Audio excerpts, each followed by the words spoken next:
The year is 476 CE.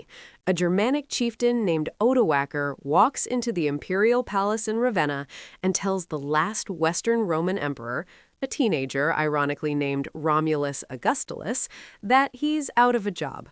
And just like that, an empire that had dominated the known world for half a millennium was gone. Or was it? The fall of Rome isn't a single event.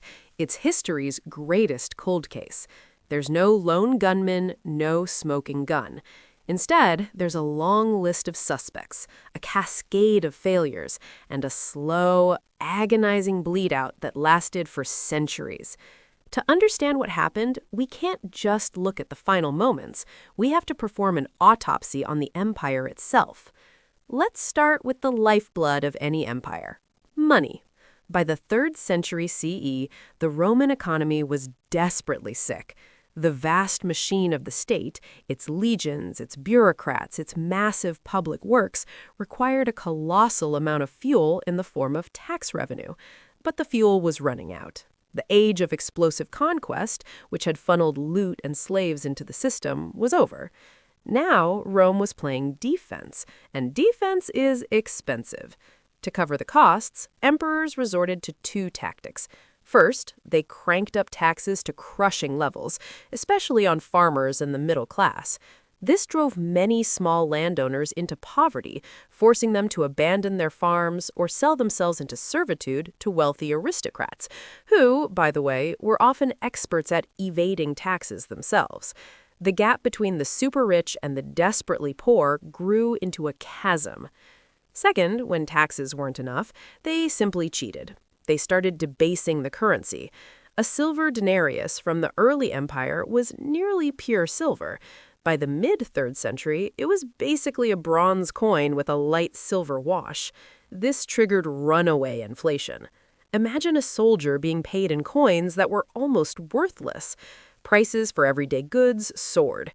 Trade routes, once protected by Roman might, became dangerous and disrupted. The integrated Mediterranean economy fractured into a collection of localized, subsistence-level markets. The economic engine that powered the empire had seized. While the economy was failing, the political system was committing suicide.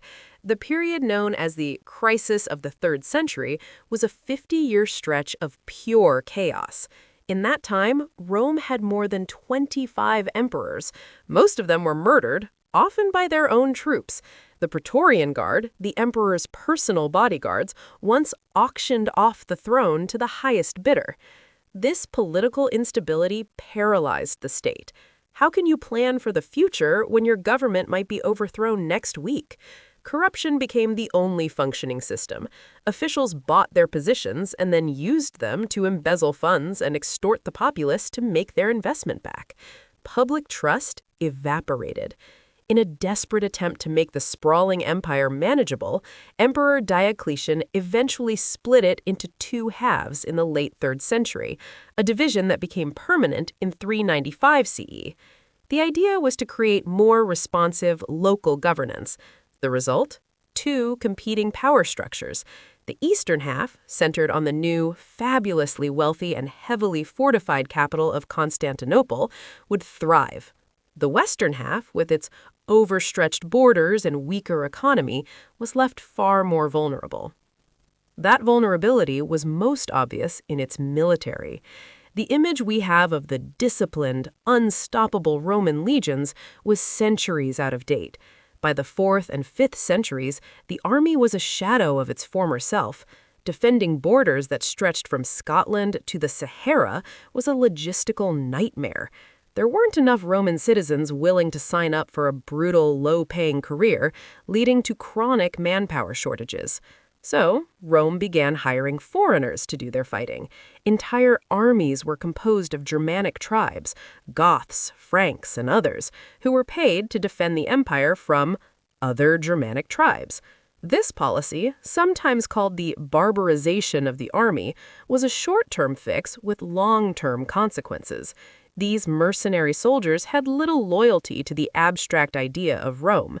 Their allegiance was to their commander, the man who paid them, and to their own people. This created a dangerous dynamic, where the very army meant to protect Rome was filled with men who had their own agendas. Roman generals commanding barbarian armies frequently fought each other in devastating civil wars, further weakening the frontiers. The shield of the empire was cracking from within. And that's when the storm outside finally broke. For centuries, Rome had faced pressure on its frontiers, but starting in the late 4th century, this pressure intensified dramatically. The primary catalyst was a nomadic people from the steppes of Central Asia, the Huns. As they pushed west, they created a domino effect, displacing other tribes and forcing them to seek refuge inside Roman borders. In 376, a massive group of Goths, fleeing the Huns, crossed the Danube River. The Romans mismanaged the situation horribly, exploiting and starving the refugees, which led to a violent rebellion. At the Battle of Adrianople in 378, the Goths annihilated a Roman army and killed the emperor. It was a staggering blow. Rome could replace the men, but it couldn't replace its aura of invincibility. More waves of people followed. In 410, the Visigoths, led by Alaric, did the unthinkable. They sacked the city of Rome itself. The physical damage was limited, but the psychological impact was immense. If the eternal city could fall, what was safe? A few decades later, the Vandals crossed from Spain into North Africa and captured Carthage, seizing the empire's most vital source of grain. This was a fatal blow, cutting off the food supply and tax revenue that the Western Empire desperately needed to survive. These weren't just raids, entire peoples were carving out new kingdoms on what had once been Roman soil. But even this perfect storm of political, economic, and military failure might not tell the whole story. Recent science has revealed another, more insidious culprit: the environment.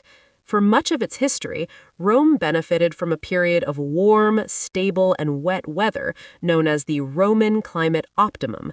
It was perfect for agriculture, allowing the empire to feed its massive population. But starting around 150 CE, the climate began to change. It became more erratic. Then, in the 530s, a series of massive volcanic eruptions, likely in the tropics, threw a veil of dust into the atmosphere, triggering what's now called the Late Antique Little Ice Age. Tree rings and ice cores show a dramatic drop in global temperatures.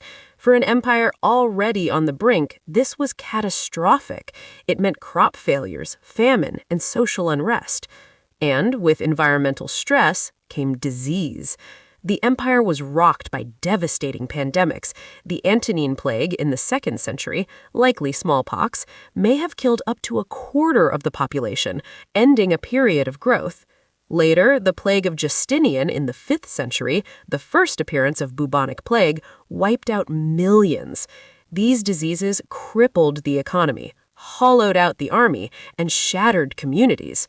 Emperors and barbarians made decisions, but so did bacteria and volcanoes. So, was it a collapse, or was it more of a transformation? The idea of a sudden, catastrophic fall in 476 is a convenient simplification. In reality, Roman culture didn't just vanish.